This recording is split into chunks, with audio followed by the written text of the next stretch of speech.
Assalamualaikum warahmatullahi wabarakatuh. Selamat pagi. Alhamdulillah, hari ini kita dapat jumpa dalam ruangan Maya ni, channel saya Muhammad Amiruddin Hamzah. Jadi hari ini kita nak berbicara pagi kita adalah berkenaan dengan pengalaman hidup, ya, pengalaman hidup.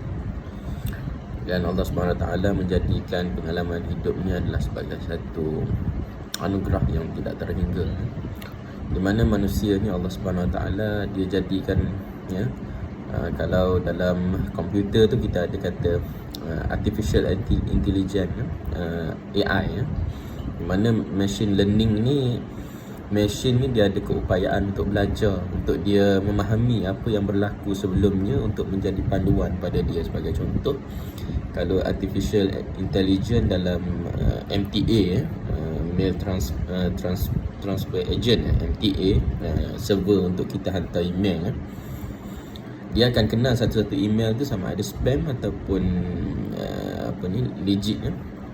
Jadi dia dia akan kenal. Tapi hari ni dia tak kenal, esok dia kenal. Selepas dia belajar, satu kita kata tu junk mail ataupun spam mail, ataupun dia ada satu pattern yang dia baca daripada email tu, dia akan kata oh ini adalah spam. Jadi dia letak satu skor yang tinggi. Jadi email tu mungkin akan masuk ke folder spam ataupun junk mail, ya.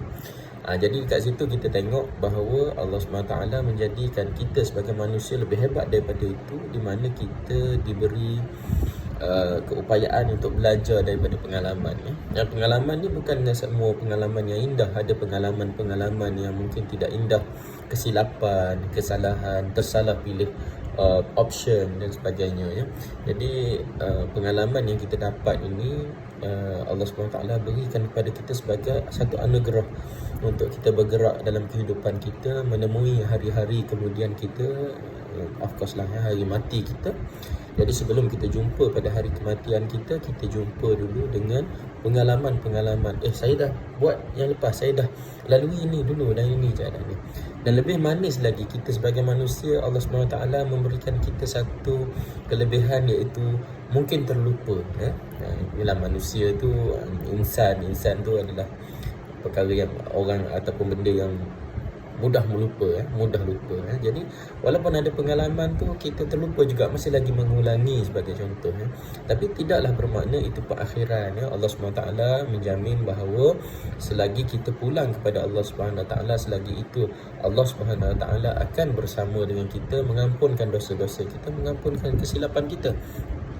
Jadi apa yang saya nak bawa pada pagi ini adalah pengalaman yang datang, ya, baik dalam kehidupan kita memilih kawan sebagai contoh, ataupun pengalaman yang lebih besar adalah bagaimana menguruskan kewangan, ya. Saya percaya antara kita mungkin ada pengalaman-pengalaman ialah tak berapa best lah berkenaan dengan kewangan yang ada yang tersilap membuat pinjaman sebagai contoh, pinjaman yang tidak perlu, sebagai contoh. Dan mungkin kita ada yang ada peluang Allah SWT bagi duit, tapi kemudian Allah SWT mencuba kita dengan cubaan kita mungkin berbelanja dengan banyak dan sebagainya. Kalau kita duit yang kita dapat, kita sedekah, tak apa, Alhamdulillah. Tapi kalau kita dapat duit dan kita belanja, kita tanpa kita beringat untuk masa akan datang, simpanan kita semakin susut dan sebagainya, kenapa tidak kita pulang balik kepada pengalaman tadi, bahawa kita tidak akan mengulangi pada akan datang. Dan insya-Allah Allah SWT akan bagi kita balik ke kelebihan-kelebihan yang kita ada sebelum ini, ya. Yang pentingnya kita pulang kepada Allah SWT dan kita memohon kepada Allah SWT supaya diberi satu hidayah, guidance kepada kita dalam untuk melaksanakan hari-harian kita.